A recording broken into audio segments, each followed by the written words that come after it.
আসসালামু আলাইকুম। আজকে আমি আপনাদেরকে অত্যন্ত গুরুত্বপূর্ণ হাদিসের আলোচনা শোনাবো। আমাদের শরীরে ৩৬০টি জয়েন্ট এবং পয়েন্ট রয়েছে।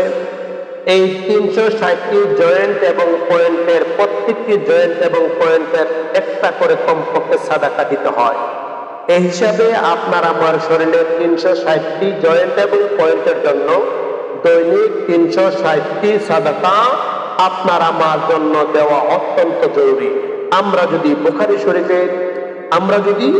শরীফে 2891 নম্বর হাদিসে আলোচনা শুনি, হযরত আবু হুরায়রা রাদিয়াল্লাহু তাআলা আনহু থেকে বর্ণিত, তিনি বলেন, রাসূল পাক সাল্লাল্লাহু তাআলা আলাইহি ওয়াসাল্লাম বলেছেন, আল্লাহ পাক রব্বুল আলামিনের হাবিব ইমামুল আম্বিয়া রাসূল পাক সাল্লাল্লাহু তাআলা আলাইহি ওয়াসাল্লাম বলেছেন যে প্রত্যেকটা বান্দার ভিতরে আমার আল্লাহ পাক রব্বুল আলামিন ৩৬০টি জয়েন্ট এবং পয়েন্ট রেখেছে। এই ৩৬০টি জয়েন্ট এবং পয়েন্টের জন্য সাদাকা রয়েছে। প্রত্যেকটা জয়েন্টের জন্য সাদাকা দিতে হবে। এটা আমাদের প্রত্যেকটা মানুষকেই দিতে হবে। এখন ৩৬০টি জয়েন্ট এবং পয়েন্টের ৩৬০টি সাদাকা আমরা কিভাবে দেব? এখানে রাসূল পাক সাল্লাল্লাহু তাআলা আলাইহি ওয়াসাল্লাম স্পষ্ট করে দিয়েছেন। আপনাকে আমাকে বলেছেন, আপনার আমার কোনো ভাই বিপদে আছে, তাহাকে সাহায্য করা, তার বোঝাকে হালকা করে দেওয়া, তার মন থেকে কষ্ট দূর করে দেওয়া, নামাজের জন্য রওনা হওয়া, মানুষকে ভালো কাজের উপদেশ দেওয়া, অন্যায় কাজ থেকে নিষেধ করা, এরকম কাজগুলোও এক একটা সদকা হয়ে যায়। আল্লাহু আকবার, আল্লাহু আকবার, আল্লাহু আকবার। এখন আমি আপনাদেরকে আরো ক্লিয়ার করতেছি।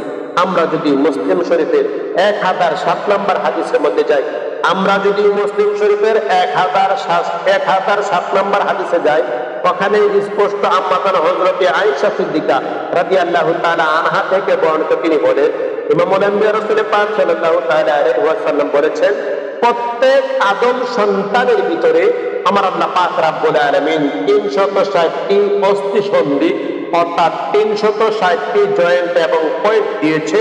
এই ৩৬০টি জয়েন্ট এবং পয়েন্টের জন্য সাদাকা আছে।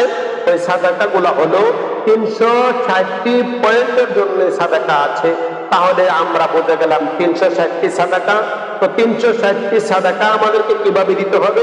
আল্লাহ পাক রব্বুল আলামিনের হাবিব ইমামুল আম্বিয়া রাসূল পাক সাল্লাল্লাহু তাআলা আলাইহি ওয়াসাল্লাম বলেছেন, যে ব্যক্তি সুবহানাল্লাহ বললো, আলহামদুলিল্লাহ বললো, আল্লাহু আকবার বললো, আস্তাগফিরুল্লাহ বললো, কোনো ভাইকে বিপদে সাহায্য করলো, ভালো কাজে উপদেশ দিল, খারাপ কাজ থেকে নিষেধ করলো, মানুষকে সাহায্য করলো, ওইগুলো সাদাকার অন্তর্ভুক্ত হয়ে যায়।